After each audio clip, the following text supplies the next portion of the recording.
I had patched more battlesuits than I could count. Carbon fiber exoshells, plasma-seared gauntlets, even ancient alloys from the old Earth archives. Nothing surprised me anymore. Or so I thought until she stepped into my workshop. The alien warrior towered over me, her silhouette framed by the hum of the docking bay's lights. She carried herself with a grace that screamed both danger and discipline. The scars etched across her armor looked less like damage and more like war medals. Her name was Kareth, a fighter of the Verothi clans, an alien species infamous for their brutality and elegance in equal measure. They stood tall with lithe muscular builds, scaled skin that shimmered faintly under light, and eyes like molten silver. She placed her battered breastplate onto my repair bench with a metallic clang. "Human," she said, her voice low and commanding. "The armor has served through 12 victories. It will not survive a 13th unless you mend it." I nodded, brushing my hands across the damaged plating. The scorched edges suggested plasma fire, and the dents hinted at close-quarter strikes. Whoever she had faced must have been ruthless. "I'll get it functional again," I said. "But if you want it to survive another fight, you need more than repairs. You need reinforcement." Her lips curved in what might have been amusement or mockery. "You lecture me as if you know battle, human. You only mend. We fight." I didn't argue. I simply pulled my tools closer. My job wasn't to fight. My job was to keep those who did alive for another day. As I worked, Kareth remained silent, her gaze fixed on me. It wasn't the casual glance of someone waiting for their gear. It was studied, unblinking. As if she weighed my every movement, every decision, as though each stroke of my welding torch was a test. Minutes turned into an hour. Then, as I adjusted the inner padding around her chest plate, she suddenly spoke. "You are touching me too gently, human." I froze, my fingers hovering above the delicate inner armor.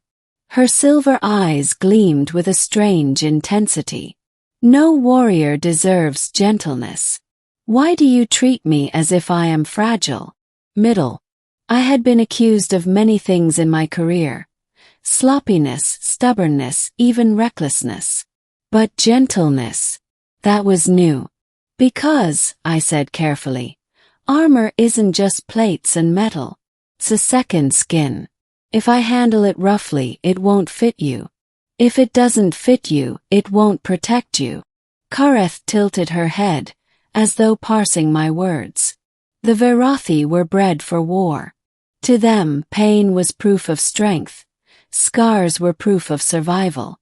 Gentleness was foreign. "You speak as if the armor is alive," she murmured. "In a way it is," I replied, smoothing out the reinforced fiber lines along her side. "It remembers every strike it takes. Every dent tells a story. But if it fails, it's the warrior who pays the price. That's why I treat it carefully." She didn't answer immediately. Her gaze lingered on me, and for the first time, I thought I saw something beneath her warrior's mask. Curiosity. "You humans," she said at last, "you fight differently than us. You fight with mind, not only muscle. That is why your kind survives against stronger foes." Chuckled.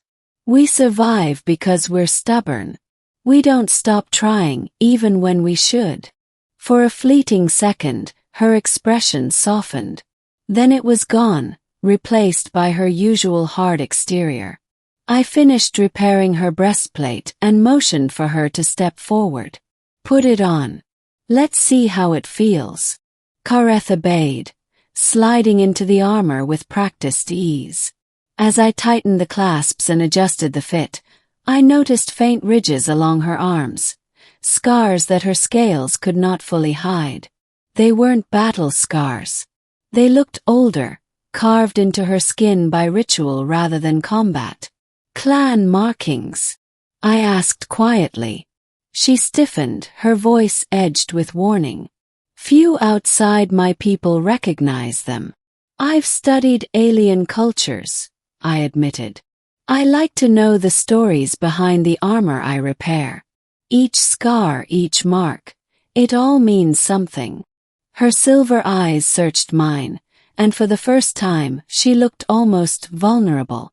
These marks were carved when I was a child.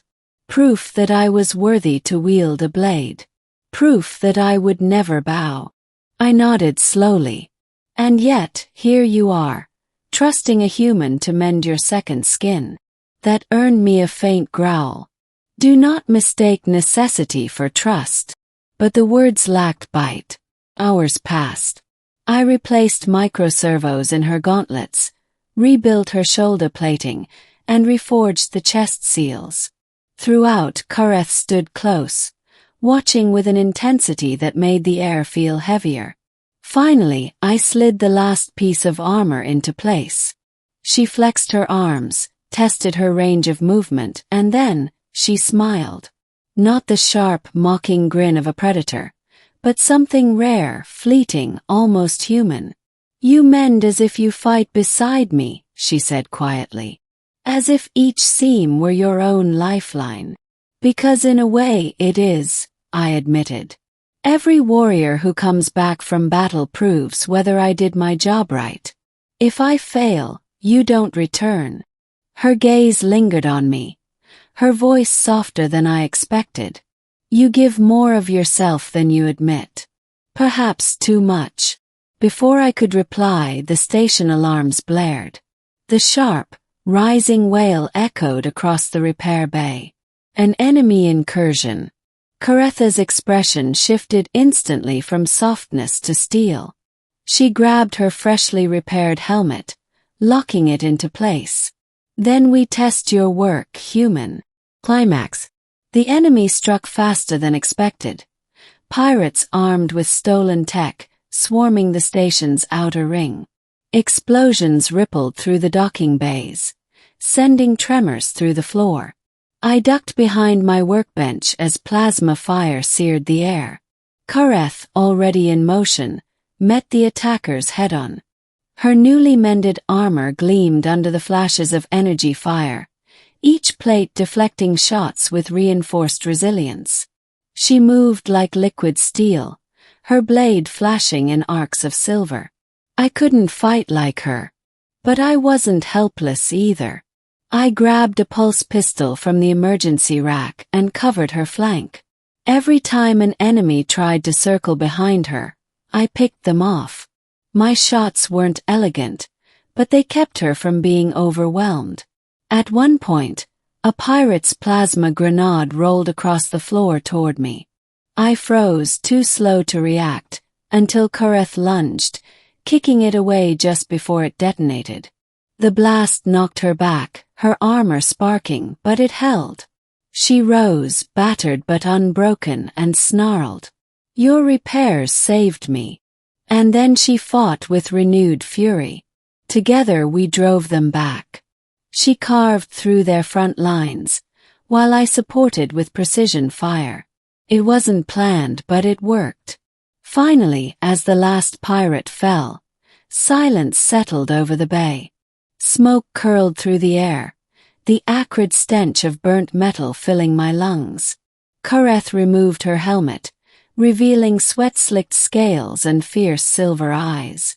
She approached me slowly, her armor scorched yet intact. You fought, she said. Not like a warrior of my people. Not like one of yours either. You fought as if my life mattered to you. I exhaled, lowering my pistol. Because it does. For a long moment she studied me. Then, to my surprise, she reached out and placed a clawed hand on my shoulder. Gentleness, she murmured. In battle, it becomes strength.